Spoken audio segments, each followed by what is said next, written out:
So ayan guys, what is up? No, welcome back to my channel, Boss Eman. So ngayon guys, pag-uusapan natin about dito sa ating action cam, no? Yung pinalitan nating lens. So dito guys ay tuwan-tuwa ako, no? So sobrang satisfied ako 100%.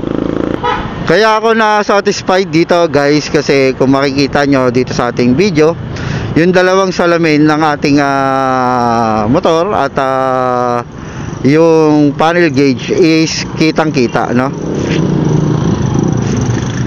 Pati yung manibela guys kitang kita dito sa ating camera. At ang gamit ko ditong resolution guys ay 1080p 1080 full HD, no? Tapos 30 fps siya. Then wala siyang stabilization guys. Itong 4K wala tong stabilization o image stabilization, no? So ordinary lang to kasi hindi naman to ganong kamahal. Pero kung makikita nyo guys yung ating video, napakalinaw, no? Malinaw siya sa 1080p.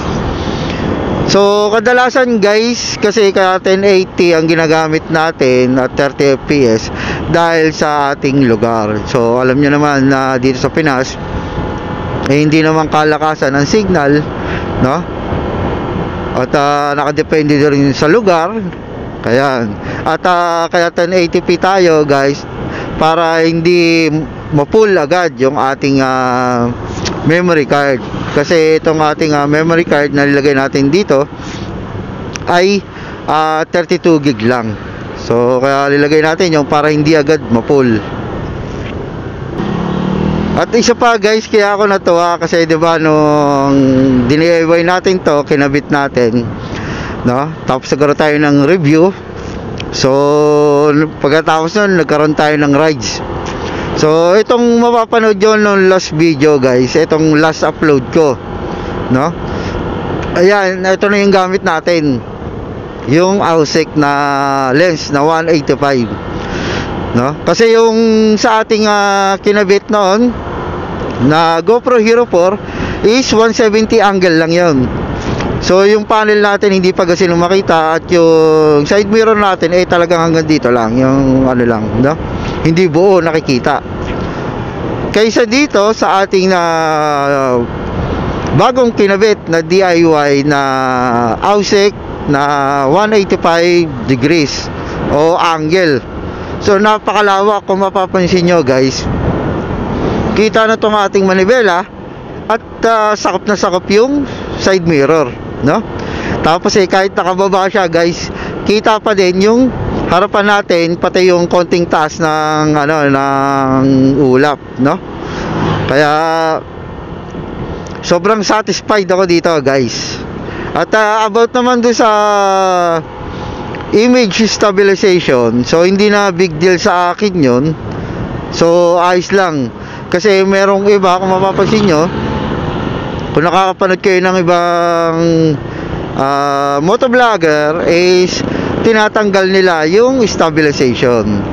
Kasi pagka in-on nyo yun guys, yung camera nila na 170 is nagsusum pa yun. Pag nagsum pa yun, edi konti na lang naaabot, no? Lalo na to na hindi nga siya masyadong shaky gawa nung image stabilization, pero ano siya, naka-zoom. Kumbaga konti lang nabibidyohan, no? Kaya yung iba naman ang ginagawa is hindi na ino-on yung stabilization para mas wider siya. Wider siya, kita yung pati yung kaliwat kanan, yung kabilang kalsada, no? Tapos malaki pa yung nasa sakop. Parang ano lang yan guys, DIY lang. Pero kung gusto mo talaga na mas quality na action camera, syempre doon ko na sa mas higher. Masakit man sa bulsa, pero talagang quality ang mabibideo mo. Tsaka yung stabilization niya kahit malayo is malaki pa rin ang kahit naka-on malawak pa rin ang nakukuha niya kasi naka-on yung kanyang image stabilization. So yung ibang siguro original na mga action cam is baka naka 185 na angle na siya, no? So depende yun, depende sa klase guys, depende sa lens na kinakabit, no? So dito guys, wala na tayong babaguhin dito sa ating action cam. So siguro ang idadagdag ko na lang dito is bibili na lang ako ng battery na may charger, no? Para pagka nag-rides tayo ng malayuan, meron tayong extrang battery. May nabibili naman yan guys sa Orange Shop. At yung size naman ng battery nito guys ay pare-parehas lang. Ang pinagkaiba lang doon yung capacity, kung gaano katagal, no? Kasi merong iba na wala pang 1 hour, gano'n, mga 1 hour and 30 minutes. Tapos meron pang iba na maabot na 2 hours hanggang 3 hours, no? So depende, syempre kung mas matagal malabat na battery ang bibili natin, is may presyo siya, no? Pero ayos lang, gawa ng syempre tayo pagka nagmotovlog tayo at malayuan ang punta natin, so kailangan natin talaga ang matagal malabat na battery, no? At itong ating memory card is 32 lang. So soon bibili rin tayo ng mas mataas para hindi agad napupuno itong ating 32 gig na memory card dito sa ating action cam, no? So dito guys, share ko lang sa inyo kasi tuwan-tuwa ako dito sa ating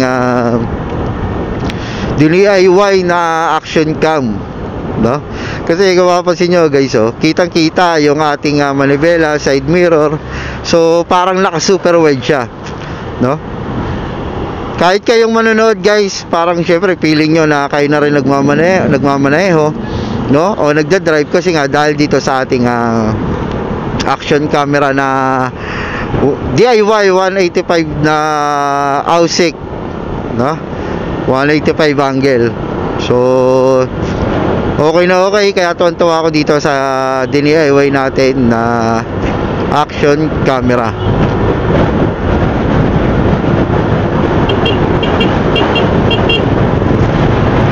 So dito ko natatapusin guys, at share ko lang sa inyo yung ating about dito sa AUSIC dahil sobrang natuwa ko, no? So sa mga magdi-DIY dyan, ayan, hanapin nyo na lang yung video na sa ating channel, no? Kung paano maglagay ng external mic at magpalit ng lens. Yan, napakasimple lang kung ang gamit yung action cam ay 4K lang, no? 4K action cam, no? 4K Ultra HD. Yan. Alam ko pwede to sa mga SJ cam, yan, na 4K, yun, pwede to.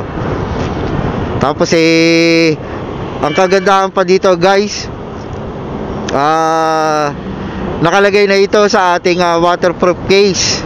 So kahit umulan siya is kampante tayo at dire-diretso ang pagbibideo natin, no? So DIY ko rin yung itong waterproof case, binutasan ko siya, no? Para may kabit yung ating external mic. Although kung mapapansin nyo sa gilid ng screen, sa gilid ng ating video na ito, ay may parang pabilog, para may pa-curve na liwanag, no? So yan yung dito sa ating waterproof case. Kasi yung pinaka lens natin, di ba, 185, so nasakop niya yung gilid, no? Pero hindi naman okay naman siya, hindi na big deal, at kasi lahat kuha naman, ano? So yan guys, 100% satisfied ako dito sa ating action camera ngayon na Avidus 4K Ultra HD. So ayun guys, dito ko na tatapusin ang ating video for today, no? 100% satisfied sa AUSIC 185 angle, no? Ayan. So kung nagustuhan mo tong video na ito guys, huwag kalimutan mag-like, comment kung taga saan ka guys, para malaman natin kung hanggang saan umabot ang ating video, no? And then wag niyong kalimutan mag-follow and subscribe sa ating channel. Ayan, Boss Seman. So hanggang sa muli at ride safe guys.